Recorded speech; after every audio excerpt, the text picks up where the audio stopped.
Hoy vamos a hablar de la fisiocracia, quizá la primera escuela de pensamiento económico, aunque algunos autores la han identificado como una especie de secta que se formó alrededor de una personalidad carismática, en este caso François Quesnay.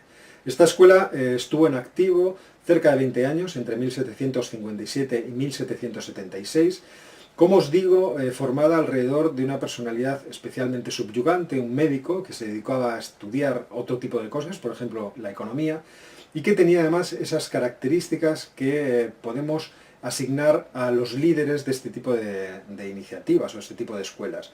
Era un tipo carismático, era pedante, era erudito, tenía un carácter tremendo y al mismo tiempo tenía un acceso al poder que quizá los otros no lo tenían por la relación especial que tenía con Madame Pompadour. Alrededor de él se formó una escuela con diversos autores, con diversos pensadores que de forma genérica se dedicaron a escribir artículos y panfletos para defender las ideas del maestro, aportando por supuesto también su propio granito de arena.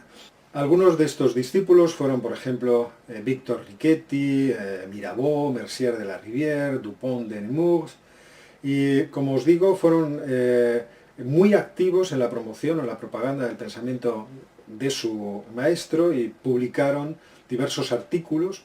Generalmente esta no es una escuela de manuales o de tratados, sino de artículos de obras cortas y de divulgación a través de publicaciones periódicas, como el Journal Économique o las efemérides del ciudadano. La escuela dependía tanto de su maestro que al morir su maestro, la escuela entró en desbandada, por así decirlo, y desapareció como tal.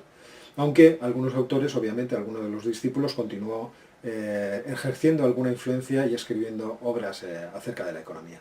Se hacían llamar a sí mismos los economistas y tenían como rasgo muy distintivo el que trataban de explicar el orden social como el producto de leyes naturales. Es decir, creían que las relaciones sociales están reguladas por legalidades que no se pueden evitar y que tanto los individuos como los gobiernos deben obedecer, pero más importante que eso, deben tratar de conocer. Es decir, a través de la razón deben investigar la realidad externa para poder localizar o poder identificar cuáles son estas legalidades a las cuales debemos someter nuestro comportamiento. Su pensamiento, en cierto modo, florece influido por las doctrinas favorables al libre comercio que habían ido desarrollándose desde el siglo anterior. Y es muy habitual el uso entre ellos de la expresión laissez-faire, por ejemplo en los escritos de Gournay. Aunque seguramente sabéis que el origen de la expresión laissez-faire, laissez-passer, nace de un comerciante de Legendre que hablando con un ministro de Luis XIV, Jean-Baptiste Colbert, cuando éste le está preguntando de cómo, o están tratando acerca de cómo se debería manejar el comercio desde el gobierno, este comerciante le dice, déjenos hacer a nosotros, usted se olvídese, ¿no? Nosotros sabemos bien qué es lo que hay que hacer con el comercio, no necesitamos la intrusión del Estado. Y esta frase, déjenos hacer, está en el origen de la expresión tan conocida del laissez-faire. Pues bien, esta idea del laissez-faire, como os digo, está muy presente en la escuela fisiócrata. Por ejemplo, Mercier de la Rivière, cuando habla sobre política o sobre economía, siempre piensa acerca de cómo debería organizarse aquello, pensando que en el trasfondo las personas tienen derecho a ser libres y a ser tanto más libres o a ser lo más libres posibles. O por ejemplo, Dupont, cuando escribe acerca de qué funciones debe tener el gobierno, las reduce tanto precisamente al pensar en la libertad. Y dice, solamente hay tres funciones, una, la protección de la propiedad, otra, supervisar que se cumpla la ley natural y por otra parte mantener las obras públicas, es decir, mantener y mejorar el patrimonio público. De hecho, algunos pensadores califican a los fisiócratas como un movimiento escolástico-deísta. Escolástico porque buscan encontrar qué es la ley natural que está detrás del comportamiento de todas las realidades, también las sociales, y por otra parte porque toman a Dios como una especie de fuerza creadora que pone las reglas de juego, pone en marcha la partida, pone las reglas, dejándonos a nosotros funcionar en ese espacio, es decir, sin que tenga que intervenir necesariamente. Por lo tanto, el orden natural sería algo inevitable, algo independiente de lo que nosotros queremos, pero que actúa conjuntamente con nuestras acciones y por lo tanto influye en el resultado de estas. Si nosotros vamos contra ella, contra la ley natural, seguramente, no, con toda probabilidad, nuestras acciones nos provocarán algún tipo de castigo, es decir, no surtirán los efectos que nosotros deseamos. Por lo tanto, frente al intervencionismo de los mercantilistas, los fisiócratas estaban defendiendo que la naturaleza tiene regularidades, tiene su propia dinámica, y que esta dinámica puede entrar en conflicto con las decisiones de las personas. Y en este sentido es interesante que veáis la diferencia que hay entre esta idea de orden natural y la idea de orden artificial, que era ya muy popular en esa época en Francia. Es decir, el orden social artificial es un orden creado voluntariamente y racionalmente por las personas, y por lo tanto está vinculado muy estrechamente con la idea de contrato social de Rousseau. Y los fisiócratas, en cierto modo, eran una reacción a este tipo de planteamiento o a este tipo de concepción de cómo hay que organizar la sociedad. Pero también hay un optimismo en los fisiócratas, porque al obedecer la ley natural, al conformar nuestras acciones al orden natural, entonces permitimos el avance de la civilización y el progreso de cada uno de nosotros. Y por ejemplo, en este sentido, decía Schumpeter, en su Historia del Pensamiento Económico, dice, si lo encuentro, dice, Quesnay, en su escrito sobre el derecho natural, define la ley física como un curso regulado de los acontecimientos físicos, que es evidentemente el más ventajoso para la humanidad, y a la ley moral como la regla de toda la acción humana, conforme con el orden físico evidentemente más ventajoso para la humanidad. Esas leyes constituyen juntas lo que se llama la ley natural, y son inmutables y las mejores posibles. Es decir, que actuando de acuerdo a ese orden natural, nosotros vamos a alcanzar el pleno desarrollo de nuestras propias capacidades, pero también de la propia sociedad.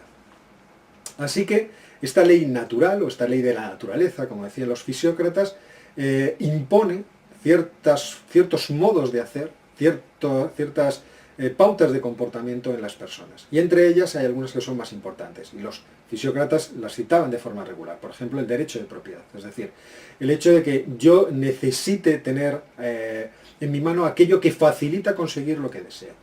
Ya sea esto un instrumento, una herramienta o un terreno, por ejemplo. Pero también el derecho a ser libre y a poder determinar mi vida en el sentido que quiero, aunque ellos lo reducían esto, por ejemplo, al derecho a la libertad, para trabajar, es decir, para trabajar en lo que quiera, o a la libertad para establecer relaciones comerciales como que quiera y en los términos que desee. El principio fundamental, por lo tanto, que parece estar detrás de este orden natural es la libertad.